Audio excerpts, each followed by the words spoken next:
مشاهدينا الكرام، اهلا بكم وشرفنا في هذه الفقره المميزه جدا ان يكون معنا الشاعر المبدع ومتميز الشاعر عادل البكري، المستشار العام لجريده الامه والمستشار العام للجمعيه المصريه للادباء والفنانين. اهلا وسهلا بحضرتك يا اهلا استاذ. بيك واهلا بقناه الحدث والمشاهدين، وكل عام والامه الاسلاميه والعربيه بخير بمناسبه اليوم غره رجب، وان شاء الله يا رب كده نشوف مصر محفوظه وكل المصريين بخير يا رب العالمين. والنهارده برضو عيد ميلاد حضرتك وكل العالم بيحتفل بيه. يا كل صحيح، النهارده واحد كل سنه وانت طيب، وحضرتك بالصحه وكل والسلامه. سنه وكلكم طيبين يا رب. عايزين نعرف بقى حضرتك، احنا عارفين ان انت كنت مغترب، كنت بتعمل ايه في الغربه في عيد ميلادك وراس السنه مع بعض؟ والله طبيعي، يعني انا حتى كتبت في المناسبه دي قصيده اسمها عيد ميلاد مغترب، لان طبعا الغربه بيبقى لها يعني نقدر نقول لها مميزات ولها عيوبها يعني.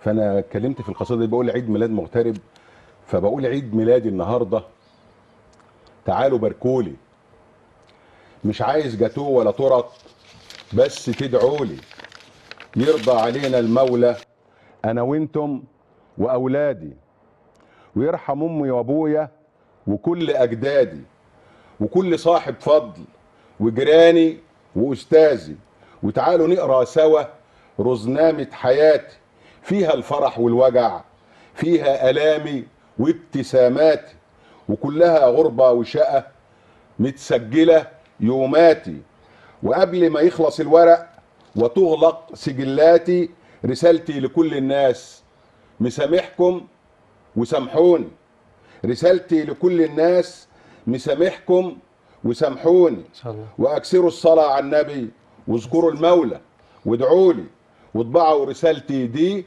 خلف شهاده وفاتي. ما شاء الله، جميله جدا والله. كنت عايز اعرف بقى من حضرتك بمناسبه دخول شهر رجب كده، في قصيده حضرتك كاتبها اسمها يا امه الاسلام، ممكن يا, حضرتك تقولها لنا؟ يا امه الاسلام، ان شاء الله حاضر.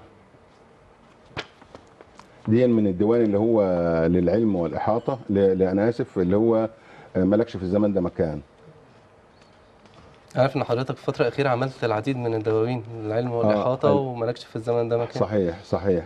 فبقول يا امه الاسلام تعالوا نصلي على النبي بالفعل مش بكلام، يا امه الاسلام تعالوا نصلي على النبي بالفعل مش بكلام، ويكون شعارنا العمل يا أمة الإسلام، ونبطل نسيء الظن، وكفاية نعيش في ظلام، ونصوم عن النميمة والغيبة والفتنة بالفعل مش بالكلام، ونشيل أي خصومة تفرق جمعنا، وإيدينا تبقى واحدة وبلادنا تظلنا، ونفطر على المحبة وقلوبنا تنجلي، والحب والفضيلة شعارنا كلنا، وننشر السماحة ونزرعها في أرضنا، ودايما نصلي على النبي ونحمد ربنا. ما شاء الله ما شاء الله، جميله جدا. في برضه قصيده لحضرتك كنت حابب اسمعها منك، اللي هي اللي مستني رمضان. يا اللي مستني رمضان، بقول يا اللي مستني رمضان، يا اللي مستني رمضان يجي لك، بمناسبه ان النهارده اول رجب، احنا مع بدايه بقى، ما ابدا من النهارده يا اللي مستني رمضان. ليه؟ لاني اصلا ازرع من النهارده، فبقول يا اللي مستني رمضان يجي لك، روح قبله واستناه، اتوضى وامسك كتابك وابدا ببسم الله، وسامح اللي اساء لك، والنيه تكون لله، وقلبك طهره، واحفظ لسانك، والوجه مبتسم يا محلاه، وادي فروض ربنا صوم وصلاة وزكاة، وحافظ على الذكر، وصلي على الرحمة المهداة، وصلي على الرحمة المهداة، واحيي الليل بصلاة ودعاء تنول برضاه، ده اللي ينول الرضا الجنة تكون مسواه. ما شاء الله، اللهم بارك. طب كنت عايز اسال حضرتك عن قصيده يا رمضان افتح الابواب.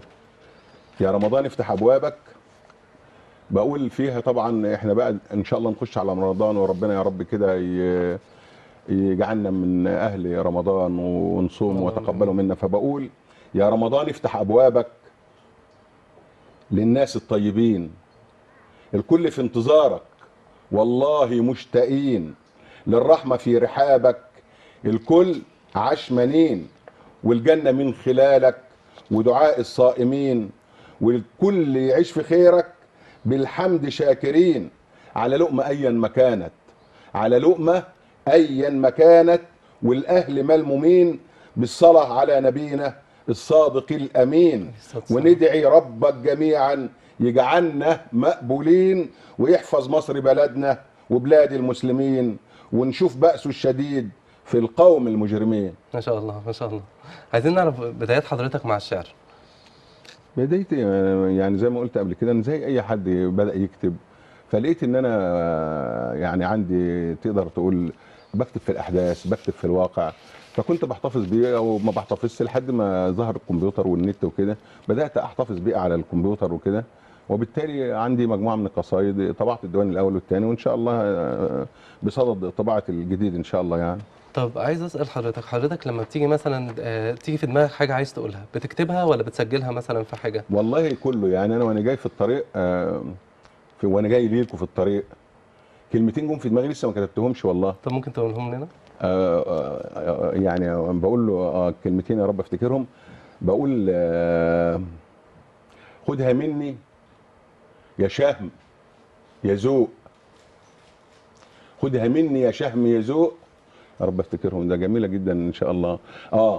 خدها مني يا شهم يا ذوق، لو لقيت حسادك زادم والحقد ملأ قلوبهم وطفح على عينيهم، اكتب اساميهم وانده عليهم والوي رقابيهم ودوس عليهم تطلع فوق.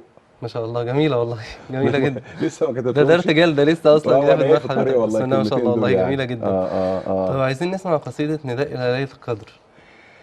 نداء الى ليله القدر، بقول فيها يا ليله القدر هل علينا، يا ليله القدر هل علينا بالرحمه، واستحلفك بالله تكتبي اسمي ضمن احباب الشفيع المصطفى وتدعي ربنا يشفع لي.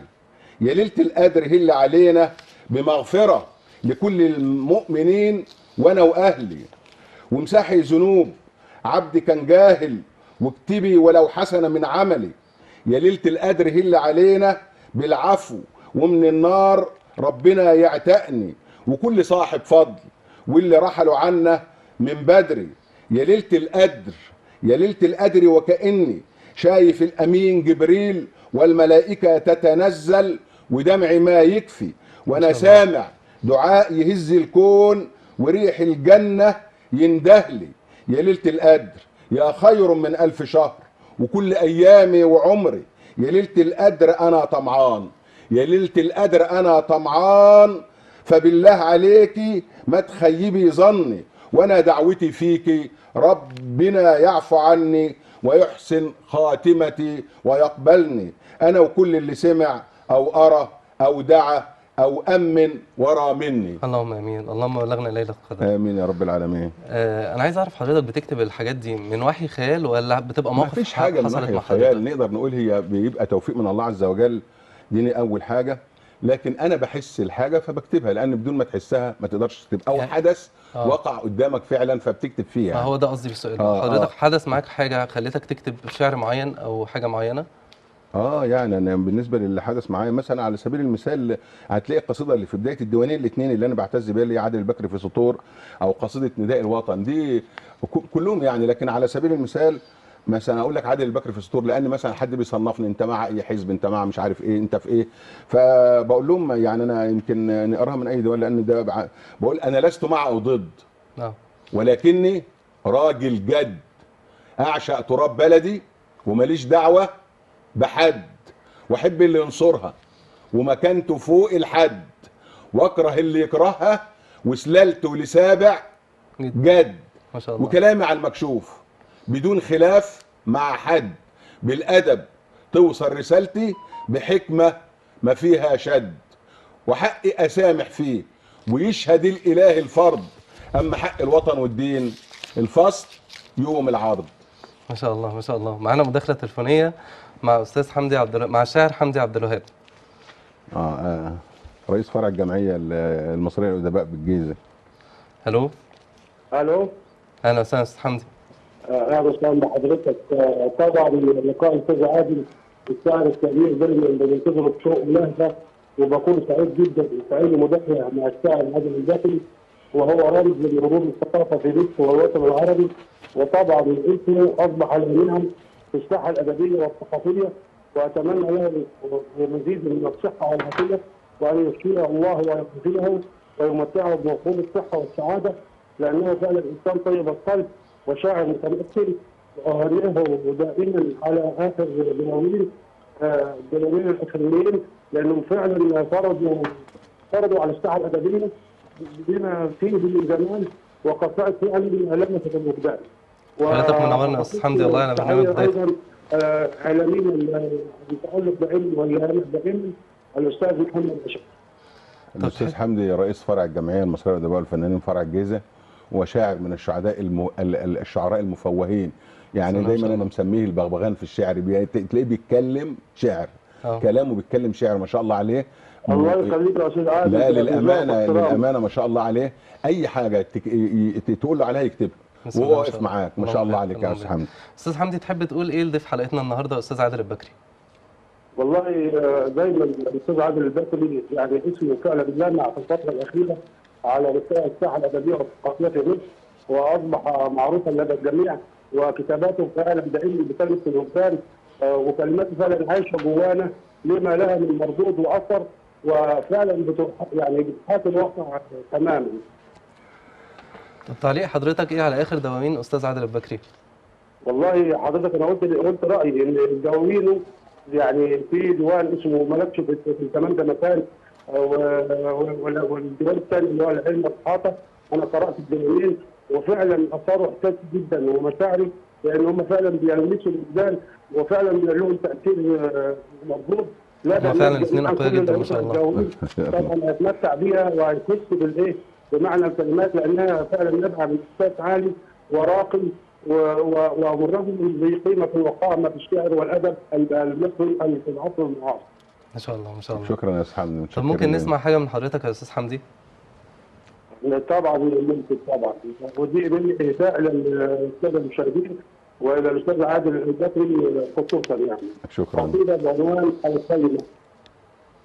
يا من ترفع كلمتي وفعل قصارى يبليها، لما اسقطتني هيبتي واسكنت الحزن فيها، كيف تلقى ما هو دائم وما زال فعل قيده، اما زلت اليوم تسكنها وبخيطك اليوم ترفيها، وحزن منك يعصفها وهواء طريق يطويها، أعار على ساكنها أم عار على بنيها، كيف أنت تسكنها ودموعي صارت تبكيها، والقلب منك موظف وأساياك لي تهديها، كسرت لي حناياها وجبر الخواطر يسقيها، أن تسني نوما عليها أو في يوم تبنيها، لملم خيوطك وارحل فطيفك ذئب فيها، كفى غدر الزمان وخيطك لن يبقيها، لو كنت يوما تعتقها ما تركت الهوى يبنيها.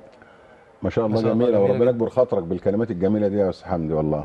يا استاذ عادل ده بعض ما عندكم، وحضرتك طبعا احنا بنتعلم من حضرتك، ودائما حضرتك بتبقى قدوه ومثل اعلى لينا، وربنا يوفقك ودايما في طريق النجاح والنجاح الى النجاح.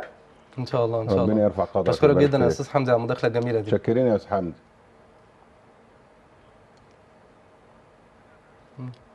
استاذ عادل بقى اتفضل. عايزين نعرف، احنا كده خلاص سمعنا كل الدواوين بتاعت الزمن ده مالكش مكان، صح؟ مالكش في الزمان ده مكان. مالكش في الزمان ده مكان. ايوه. عايزين بقى نسمع عن العلم والاحاطه. عايز تسمع حاجه من العلم والاحاطه؟ اقول لك في قصيده برضه من القصائد الجميله اسمها بكل اللغات. بكل اللغات فتحت سلسله الحروف وقعدت افليها، وحرف ورا حرف وكلمه ورا كلمه قعدت اقراها. لقيت مصر قبل التاريخ، لقيت مصر قبل التاريخ، وحروفها بالماس كتبوها، واول نقش كان على الذهب بماء العين رسموها. قعدت افكر وافكر واسرح في اسمها ومعناها، الميم محروسه وعين الله ترعاها. ما شاء الله. الصاد صمده في وش العدا وربي حاميها. الراء رايه النصر بعون الله وجنودنا حرصاها. مصر بلد الأنبياء والحضارة وعبق التاريخ فيها، وأكبر وسام ربي أكرمها لما تجلى للجبل فيها. الله. وأنا لو كتبت فيها قصايد كل الجرايد ما تكفيها، فلازم نحبها ولازم نلم شملها ونبنيها ونوفر لها الأمن ونتكاتف ونحميها ونحطها في قلوبنا وبرمش عينينا نغطيها، ونبقى ايد واحدة والشعب الأساس فيها، وجيش وشرطة وقضاء، ويكون العدل شعار ليها. ما شاء الله ما شاء الله، اللهم بارك. ده بالنسبة بكل اللغات. بكل اللغات. نقول لك مثلا حلم الفرسان، يعني حلم ندعو الله عز وجل أن يكون حقيقة اللهم امين. بعد الأحداث اللي حصلت في ليبيا وسوريا والعراق وفلسطين وكده. فأنا بقول أنا لسه بحلم أكتب رواية، أنا لسه بحلم أكتب رواية والصلح يكون عنوان، وكل وطني أصيل يكتب له فيها سطرين، ونبدأ فصول الرواية برسالة للشجعان لكل أهل الوطن، اللغة والعرق والأديان، وكل أطراف الصراع، في ليبيا، في السودان، في العراق، في تونس، في سوريا، في لبنان. ويكون ختام الرواية لحكامنا سادة الفرسان بيان بأعلى الصوت يذاع في كل ميدان، ما يكونش بينا فقير، ما يكونش بينا جعان، ونحفظ تراب الوطن ونعيش سوا في أمان. بسم الله ما شاء الله، جميلة جدا جدا. كنت عايز اسال حضرتك مين بقى من الشعراء المصريين اثر في حضرتك؟ ما انا بنقول يعني طبيعي ان احنا مصر على فكره الى الان ذاخره بالشعراء الكبار قوي قوي، يعني مش يعني مثلا فاروق جويده، احمد فؤاد نجم، يعني برضو ما كتير كتير يعني. حتى انا بحب الشاعر العراقي برضو اللي هو اللي كتب القصيده بتاعت ما تشتكيش يعني لا تشكو جرحا انت. فالمهم كتير جدا. والخال عبد الرحمن الابنودي. واحنا معانا عايش معانا في الزمن ده مجموعه كبيره من الشعراء. عندي انا صديق ليا اسمه عادل دبل، الشاعر عادل دبل ده انا بشوف انه من اكفأ الشعراء في الوطن العربي على الاطلاق. الراجل ده مش شاعر، راجل خرافه في الشعر. بسم الله ما شاء الله. بالامانه عادل دبل ده يعني موسوعه شعريه، في اي حدث يكتب، في اي موقف يكتب. طبعا وانا من قريه صندبص عشان تبقى عارف، على النيل مباشره. احسن ناس. فكان نطلع البحر كده تبع جمهوريه زفت، صندبص دي تبع جمهوريه زفت. احسن ناس. طبعا احنا عندنا ناس في الشعر، كان عندنا الشيخ احمد صوار وكيل اول وزاره في التربيه والتعليم، من الناس اللي برضو يعني في البدايه انا عرضت عليه الشعر بتاعي فقال لي متميز جدا ومبدع يعني. عندنا مثلا الدكتور سامي مصلح، الدكتور سامي محمد مصلح وكيل اول وزاره الصحه، شاعر واديب وكاتب وقصاص. وكان من اللي استفدت منهم يعني. هو يمكن كان دائما، لان فتره غربتي كان تواصل معي على الماسنجر او على التليفون احيانا، كان ينتقدني لما يكون في حاجه كذا، او يقول لي انتبه للحته الفلانيه، او امشي طريقك كويس، انت ماشي كويس جدا. طب بمناسبه النقد، عايز اعرف بقى حضرتك بتتعامل ازاي مع النقاد؟ مع النقاد؟ لو حد انتقد حضرتك نقد مثلا. او انتقدني يعني. ما انا بالنسبه اللي انا قلتها لك، ان نقول مثلا طبعا في قصيده كنت كاتبها اسمها يا مصر طلعي لسانك، فكانت ردا على تهديد روسيا لمصر. كانت 4 صفحات كبيره يعني. فكتبتها، فكان جاي عليها تعليقات كتير. فاحد المتابعين انتقدني بقى. فقال يعني انا بيعلقهم ومش شايف لا شعر ولا قافيه ولا اي حاجه. لكن بعض الناس للاسف تطاولوا عليه.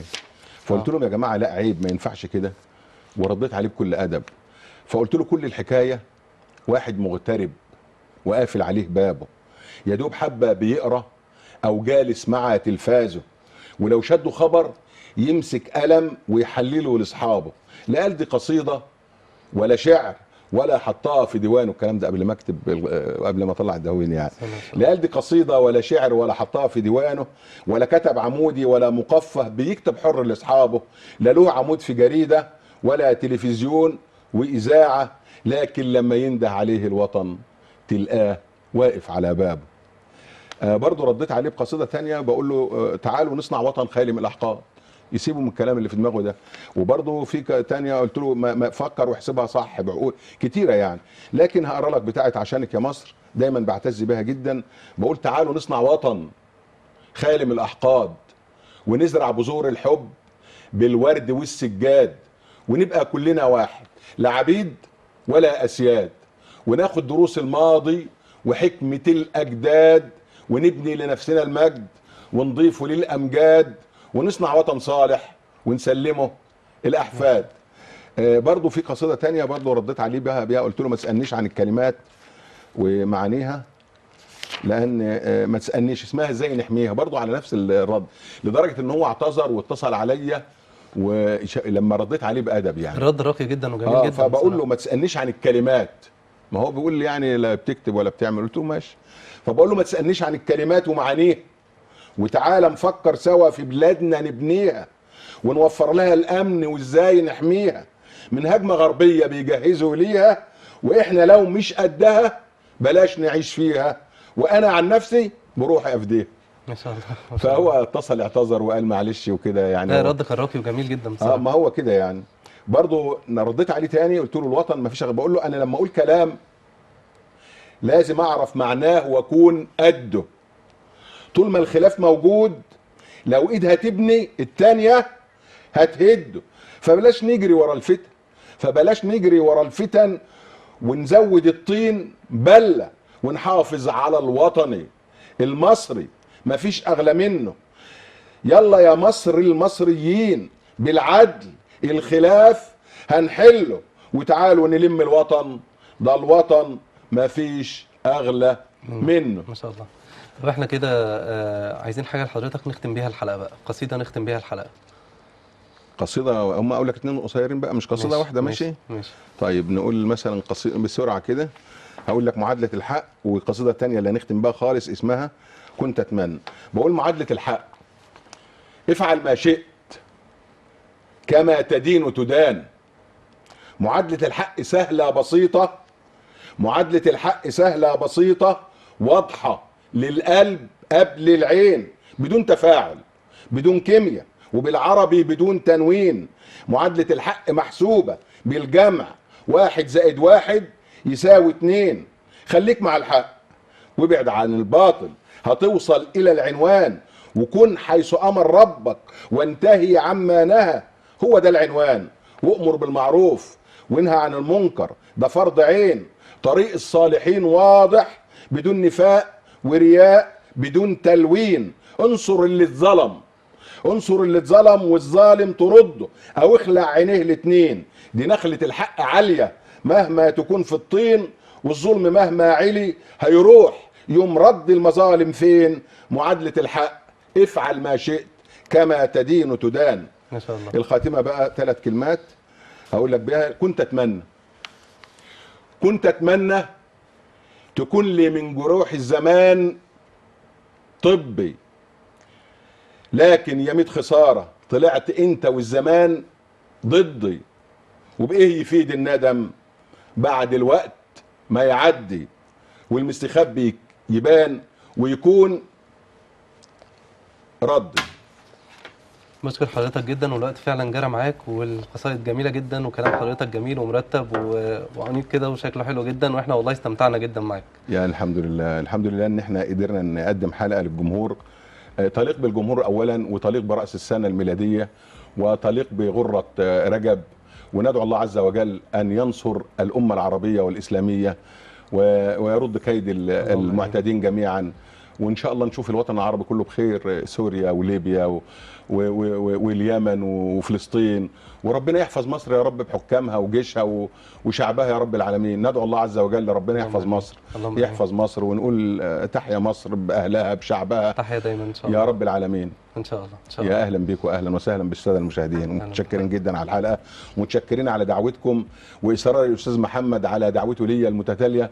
فانا بشكره والله اني كنت مريض فعلا وما كنتش اقدر اجي، بس انا استجابه ليكم واستجابه للاستاذ محمد ما اقدرش ارد دعوتكم. حضرتك نورتنا. الله حضرتك يعزك نورتنا. ويبارك فيك، متشكرين جدا. نشوف حضرتك في حلقات تانية ان شاء الله. اهلا كتير. وسهلا، إن شاء اهلا الله. بك، اهلا إن شاء الله. وسهلا يا استاذ اشرف، وما شاء الله عليك، ربنا يوفقك يا رب وتكون من المذيعين الكبار في مصر ان شاء ان الله. شاء الله ان شاء الله. اهلا وسهلا. مشاهدينا الكرام اشوفكم في حلقات تانية جديد.